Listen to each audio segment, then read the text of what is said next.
The inspiration behind Team 5's story begins well over a decade ago when, as a small child, I, with my grandparents, helped peel potatoes and prepare vegetables, and together we threw the scraps from this food into a bowl, and I would walk out with my grandparents to the garden, and we would dump it into a large pile next to my grandparents' two large gardens.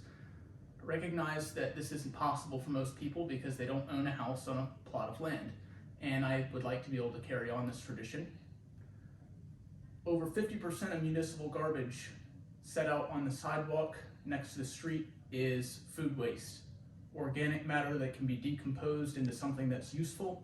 Over 21% of that is food scraps alone, in addition to feminine products and soiled paper towels from cleaning up kitchen messes that can also be composted and turned into something useful. Composting food scraps is a chemical process, it's a biological process. It demands that the temperature be somewhere between 60 and 140 degrees. Too low, you don't have enough activity to compost effectively. Too high, you sanitize your compost pile. You have no composting done. Devices that provide a solution include mechanisms that have a grinding implement to reduce the particle size to a few millimeters, few centimeters, so it can be useful in putting soil down and growing plants. Proposition's simple. We're going to take something that's garbage that would be put into a landfill, and we're going to make something useful out of it to grow plants. Our primary market is indoor-outdoor gardeners, people who own their own homes, people who cook on a regular basis, produce a lot of food scraps. This could be people who live alone, people who live with multiple other people, multiple adults in the home. The more people, more of a large composting bin that they'll need. Secondary markets are NASDAQ and NYSE, and we also recognize that there are other applications of our device. Potentially down the road, applications for the technology could include agricultural and industrial.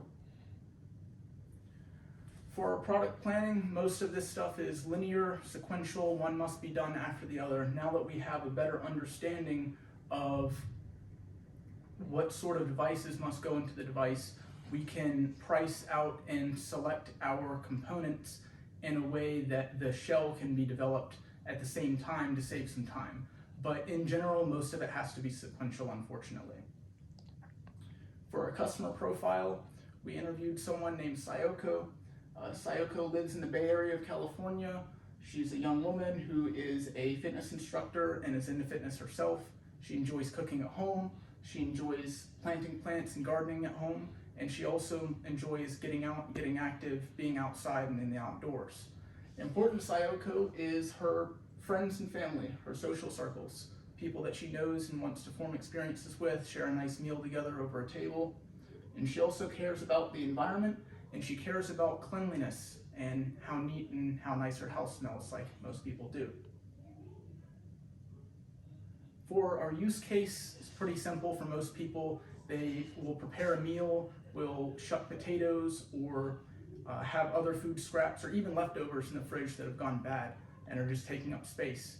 If they don't want to fill all their garbage with this, they can put it in the composter and composting device, grind it down to smaller sizes. Once it's in the composting device, they have to let it sit for a couple of days, ideally for it to compost the most, and through that process, it'll turn into fertilizer. This fertilizer can be used to grow plants with, or as an alternative workflow, customers, if they don't have their own plants to grow, they could give it to their neighbors, they could store it for future use. Some areas like Bay Area, California have curbside pickup of compost, or in the Virginia Tech area, Virginia Tech has seen fit to have a composting system where students can turn in compost to bins on campus, and that is undoubtedly used to go towards agriculture of Virginia Tech farms and how we grow our food. Customer needs has to be cost effective. People aren't going to spend a whole lot of money on this. The competitors for the most basic things are a bowl to put stuff in, as I mentioned before. Some people are just throwing this stuff away into their garbage. It has to be small enough to be suitable for small apartment living. It needs to be pleasant. People, if they're going to make compost, they don't want it to smell too bad. They can't have pests being attracted into their home. That needs to be taken care of, and it needs to be easy to use. The ideal thing is for people to be able to pick this up and use it and not have too much prior knowledge of even how to to compost stuff. When we started to quantify this, we had to put down some specifications that we could use to guide the design of our product.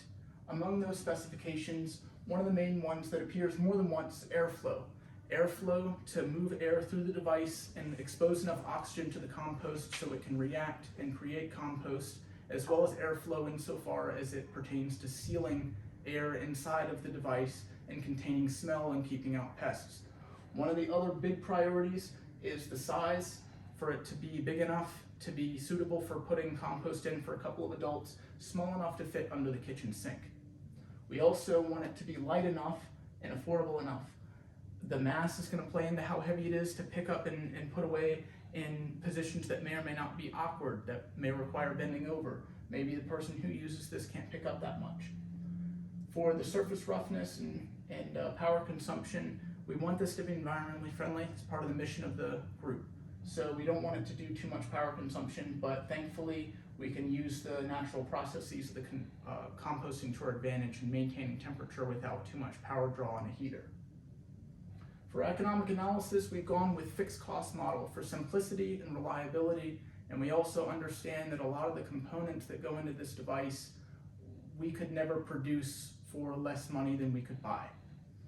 Things like the heater, fan, bus controller to connect everything else together is going to be bought pre-made, but the device itself can be 3D printed for the prototype, and we are also projecting that with about $1,000 in tooling and dies, we could set up injection molding plastic for food safe injection molding to create the main body of this and fill it with the components. Break-even point's about 25 units, and fixed cost is again about 1,000. We're anticipating a unit cost, variable cost of about $50 a unit, and this break-even point is at a sell price of $90 a unit.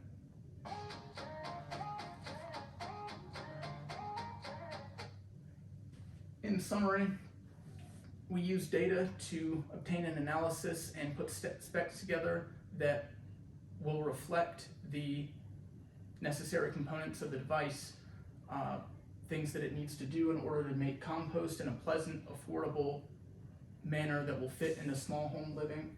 We gave this idea to customers for feedback and incorporated their feedback to improve the product, and we completed a market analysis to make sure there's another product like ours.